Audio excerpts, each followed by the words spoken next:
अस्सलामुअलैकुम, मैं हूं फ़ारूक मुगल। अगर आपने मेरे चैनल को अब तक सब्सक्राइब नहीं किया है तो मेरे चैनल को सब्सक्राइब करना मत भूलिए और बेल के बटन पे भी क्लिक कर दीजिए ताकि आपको मेरी आने वाली वीडियोस की अपडेट्स की नोटिफिकेशन मिलती रहे।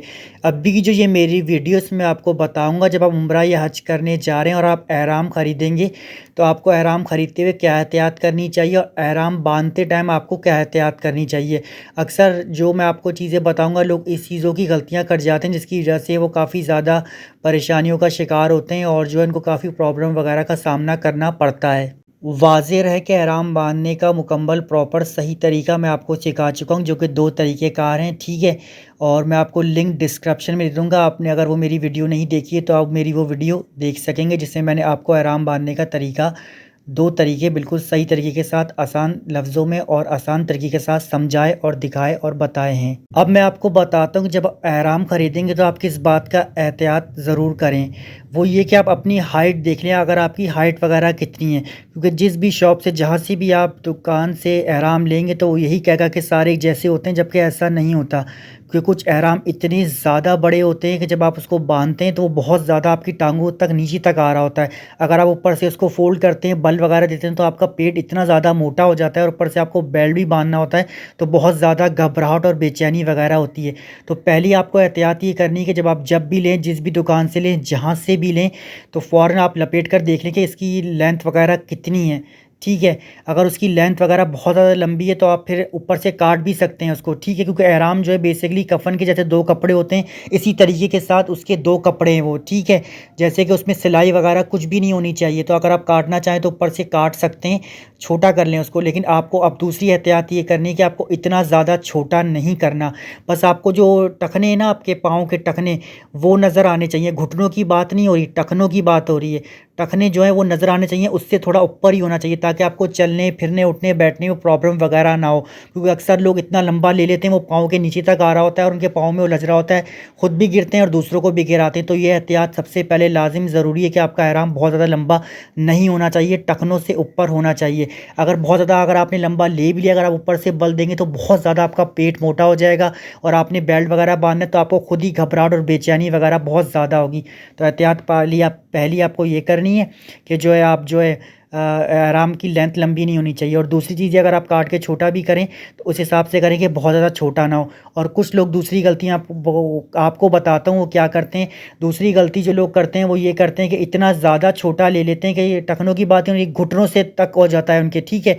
और जब घुटनों तक हो जाता है, जब वो उठते बैठते हैं, नमाज़ वगैरह पढ़ते हैं, क्योंकि आपको ज़ाहिर नमाज़ ही पढ़नी है, तो जब नमाज़ वगैरह पढ़ते हैं तो आपका जो एहराम है घुटनों से ऊपर हो जाता है। जो कि आप कह लें कि फिर तो ज़ाहिर है, जब घुटनों से ऊपर हो गया तो आपकी फिर नमाज ही नहीं होगी। इतना छोटा भी नहीं होना चाहिए कि हद से ज़्यादा छोटा हो जाए, क्योंकि अक्सर ऐसा होता है कि जब आप उम्रे पे जाएंगे या फिर हज पे जाएंगे, या आप देखेंगे वीडियोस में, जो जब कभी भी आपका हो सामना, तो अक्सर ऐसा लोगों ने करा होता है कि बहुत ज़्यादा लंबा हुआ होता है उनका या छोटा होता है, तो इतना ज़्यादा छोटा होता है कि वो नमाज जब पढ़ रहे होते हैं तो उनका घुटने तक उनके नज़र आ रहे होते हैं।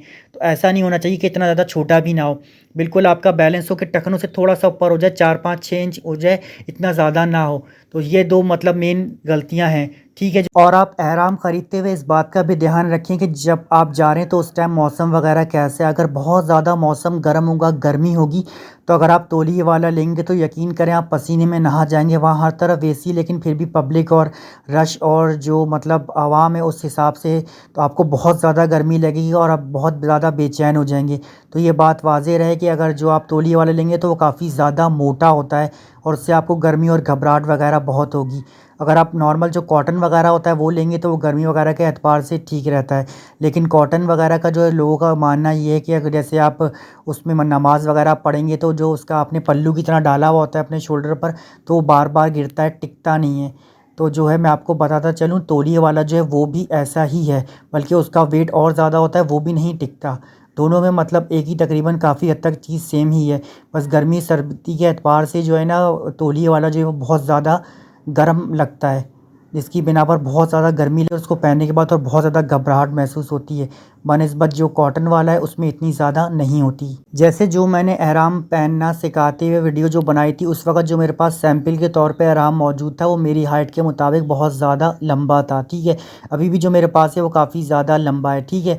तो मैं अब आपको एक और चीज़ बताता हूँ, वो ये कि इसको जो मतलब मैं आपको जो पहनते वक्त लोग गलती करते हैं उसकी वो चीज़ मैं आपको बताता हूँ। मैंने आपको तरीक़ेकार तो बता दिया कि आपको किस किस चीज़ों की एहतियात करनी है ख़रीदते वक्त, और पहनते वक्त आपको किस चीज़ की एहतियात करनी है। वो ये कि मैं आपको अभी जैसे इस वीडियो के अंदर दिखा रहा हूँ, और जो है जैसे कि एहराम जब बांधते हैं ना, तो आप जैसे कि नीचे तहमत वाला हिस्सा जब आप वो बांधेंगे ना, तो आपको दोनों जो कोने हैं, जो बिल्कुल कोनों से आप इसको मिलाएंगे, वो साइड में रख के मिला के फिर आप तह बिठाएंगे या प्लेट बिठाएंगे कह लें, ठीक है। तो फिर आपका एहराम बिल्कुल परफेक्ट तरीके के साथ बनेगा और वो खुलेगा भी नहीं और बिल्कुल फिक्स रहेगा और टाइट रहेगा, ठीक है। बनिस्बत अगर गलती जो लोग करते हैं वो ये करते हैं कि बिल्कुल सेंटर में लेके नाप लेते हैं, जिससे ये होता है कि सामने से टांगे भी खुल जाती हैं और जो है काफ़ी मतलब आप कह लें कि टांगे वगैरह घुटने वगैरह काफ़ी हद तक नज़र आ रहे होते हैं, और चलने फिरने में तो उनको मज़ा आ रहा होता है, आसानी महसूस हो रही होती है, लेकिन वो सही एतबार से जो है बिल्कुल ठीक बात नहीं है, क्योंकि ज़ाहिर है आपके घुटने वगैरह उसमें चलते फिरते बैठते नज़र आ रहे हैं और वो सामने से खुला खुला हो रहा है, तो वो आराम सही तरीके से नहीं बंधा।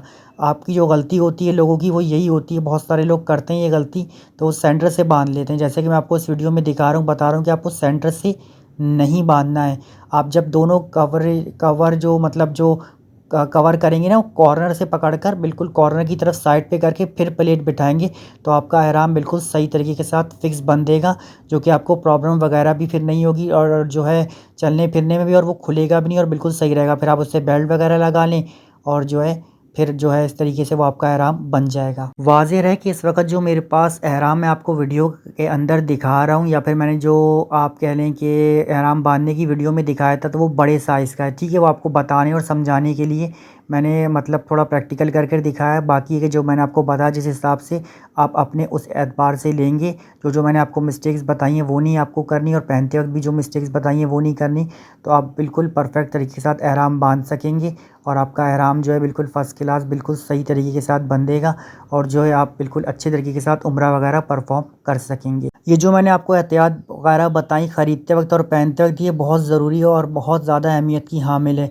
अक्सर लोग यही जो छोटी मोटी मिस्टेक्स वगैरह यही करते हैं, जिसकी वजह से उनको भी परेशानी होती है, और जो लोग उनको देख रहे होते हैं तो वो भी देखते हैं कि ये इन्होंने एहराम सही नहीं बांधा हुआ या इनको आता नहीं है, तो फिर काफ़ी ज़्यादा जो है बंदा खुद ही परेशान हो जाता है। तो मैंने आपको ये मिस्टेक्स वगैरह बताई कि क्या चीज़ है कि आप ख़रीदते वक्त क्या एहतियात करेंगे और पहनते वक्त किस चीज़ की एहतियात करेंगे। बाकी जो आप नियत वगैरह करेंगे, जैसे आप उम्रे वगैरह पर जा रहे हैं तो जहाज़ के अंदर आप करें तो ज़्यादा बेहतर है, क्योंकि फिर आपकी पाबंदियाँ वहाँ से स्टार्ट होंगी। जैसे कि आपको कोई मतलब अपने बॉडी का बाल वगैरह नहीं तोड़ना, कोई मक्खी मच्छर नहीं मारनी, और मतलब कुछ भी खुशबू वगैरह नहीं लगानी है एहराम पर या किसी चीज़ पर अपनी बॉडी पर। इस तरह की जो चीज़ें पाबंदियाँ वगैरह आप पर लागू होती हैं तो वहाँ पर वो स्टार्ट हो जाएंगी, ठीक है। बाकी तो जो भी उम्रे वगैरह पर जा रहे हैं तो वो इस हवाले से पढ़कर और समझकर लोगों से मशवरा कर और जो मतलब आप कह लें तरीक़ेकार समझ कर ही जाते हैं। वो तो खैर बहुत लंबी डिटेल है। बस इस वीडियो के अंदर जो मैंने आपको बताया था वो कि जो मिस्टेक्स वगैरह लोग ख़रीदते हुए करते हैं और पहनते हुए करते हैं, उसके हवाले से मैंने बात वगैरह की है। उम्मीद है कि आपको मेरी वीडियो पसंद आएगी। अब आप मेरी इस वीडियो को लाइक करना मत भूलें, कमेंट करना मत भूलें, शेयर करना मत भूलें। मेरी आपसे मुलाकात होगी नेक्स्ट वीडियो में, तब तक के लिए मुझे दीजिए इजाज़त। अपना बहुत सारा ख्याल रखिएगा। फ़ी अमान अल्लाह।